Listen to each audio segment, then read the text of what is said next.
Bonjour à tous. Aujourd'hui, dans la rubrique blockchain et crypto-monnaie, nous allons parler des réseaux centralisés et décentralisés, notion importante pour bien comprendre la blockchain. Certains se posent des questions sur ce sujet dont on parle de plus en plus. D'autres sont des investisseurs ne maîtrisant pas tout le côté technique de cette nouvelle technologie. Des nouveautés apparaissent tous les jours et il n'est pas toujours évident de s'y retrouver. Commençons donc par le commencement. Examinons tout d'abord la différence entre un réseau informatique centralisé et un réseau informatique décentralisé. Dans un réseau centralisé, un seul serveur informatique satisfait tous les clients. Ce serveur est un ordinateur qui attend qu'on lui demande quelque chose. Il reste en veille et attend des demandes qu'il traite. Dans notre exemple, nous étudierons une compagnie aérienne. Cette compagnie possède un serveur, un ordinateur conséquent qui attend que des internautes, c'est-à-dire les clients, lui fassent des demandes. Demandes de renseignements, horaires de vol, tarifs, réservations, achats de billets ou leurs modifications, etc. Le serveur va donc répondre aux demandes et les traiter. Aucun autre ordinateur ne peut faire la même chose. S'il tombe en panne ou est indisponible, plus aucun traitement n'est possible.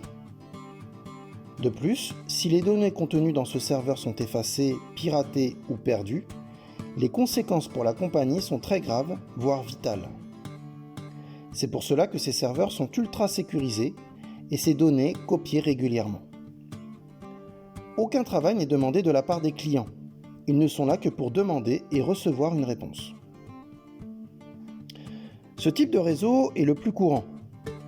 On l'appelle réseau centralisé car, comme on peut le voir sur ce schéma, le serveur est au centre de tout.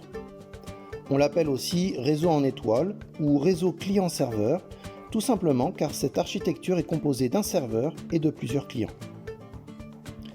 Passons maintenant au réseau décentralisé. Dans ce type de réseau, tous les ordinateurs sont des clients et des serveurs à la fois. Il ne convient pas à une compagnie aérienne car elle seule veut vendre des billets d'avion. Mais ce type de réseau décentralisé peut avoir d'autres applications. Par exemple, chaque utilisateur d'un réseau décentralisé peut s'échanger des fichiers, c'est-à-dire mettre à disposition sur son ordinateur des fichiers et en télécharger chez d'autres. Ce type de réseau a été longtemps utilisé pour s'échanger des vidéos les uns les autres. Un avantage, le même fichier peut se trouver chez plusieurs personnes à la fois, ce qui augmente sa disponibilité. Par exemple, si Lisa se déconnecte pendant que Dylan est en train de télécharger son fichier A, Dylan a la possibilité de continuer son téléchargement chez une autre personne possédant ce même fichier A. Néanmoins, les téléchargements de gros fichiers sont déconseillés sur un réseau décentralisé à cause de la faible bande passante, mais convient tout à fait pour des fichiers moins volumineux. Ainsi, si plusieurs membres du réseau sont piratés, hors service ou déconnectés, il est possible de continuer de s'échanger des données avec les autres membres du réseau. Résumons tout cela. Un réseau centralisé possède un seul serveur qui, comme son nom l'indique, centralise les données. Si ce serveur est endommagé ou piraté, tous les clients en subissent les conséquences. Sur un réseau décentralisé, tous les ordinateurs peuvent être clients et serveurs à la fois. La bande passante est moins importante entre les ordinateurs, mais ce type de réseau convient très bien pour les petits fichiers. On l'appelle réseau décentralisé car il n'y a tout simplement pas de centre. Maintenant que nous avons abordé ces points, étudions le principe de fonctionnement d'une blockchain. Commençons par un exemple. Imaginons que vous faites partie d'un groupe d'une quinzaine de copains. Chaque individu a la possibilité de prêter ou emprunter de l'argent à la personne de son choix dans le groupe.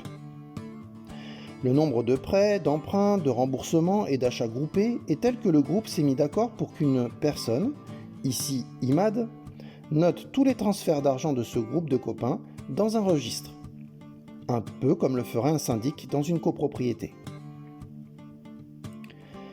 Cela marche très bien pour un petit groupe, et si la personne tenant le registre est une personne de confiance. Que se passerait-il si Imad falsifiait volontairement ou involontairement le registre? Que se passerait-il s'il perdait ou se faisait voler son registre? Ce serait le fouillis dans la comptabilité et le début de beaucoup de conflits. Pour pallier à ce problème, notre groupe de 15 individus a décidé qu'à chaque transaction, 10 d'entre eux en recevraient une copie qu'ils devront vérifier. À chaque transaction, 10 des membres du groupe écrivent sur leur registre exactement la même chose. Ainsi, les transactions sont vérifiées et en cas de perte ou de tentative de fraude sur l'une des 10 personnes responsables, les 9 autres pourront rectifier et sauvegarder les données. La comptabilité du groupe n'est donc plus centralisée sur Imad, mais sur plusieurs registres. C'est exactement le même principe sur une blockchain. Reprenons notre réseau décentralisé.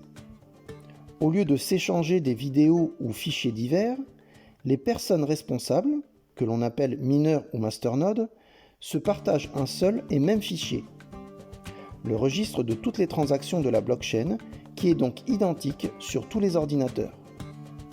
Dans ce registre, toutes les transactions des crypto-monnaies et tokens échangés sur cette blockchain. Et il n'y a pas seulement 10 personnes pour vérifier ce genre de transactions comme dans notre exemple, mais des milliers, voire des dizaines de milliers sur certaines blockchains.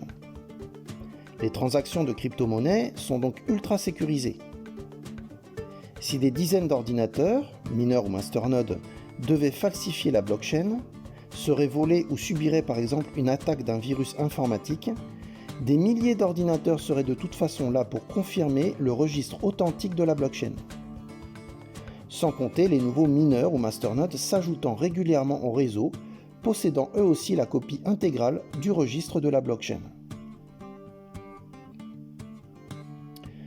En conclusion, une blockchain est un réseau décentralisé dans la majorité des cas et possède l'intégralité de toutes les transactions de sa crypto-monnaie ou token, dont les copies intégrales se trouvent sur des milliers d'ordinateurs appelés mineurs ou masternodes. Impossible donc de falsifier le registre de vos crypto-monnaies. J'espère que vous avez apprécié ces explications. Dans la prochaine vidéo, nous verrons comment sont enregistrées plus précisément les données dans une blockchain et les différents consensus de création des blocs. Si vous désirez en savoir plus sur la blockchain et les crypto-monnaies, abonnez-vous à cette chaîne pour être informé des nouvelles vidéos. Vous pouvez vous procurer le livre « La blockchain et les crypto-monnaies » dont le lien est disponible en description. À bientôt.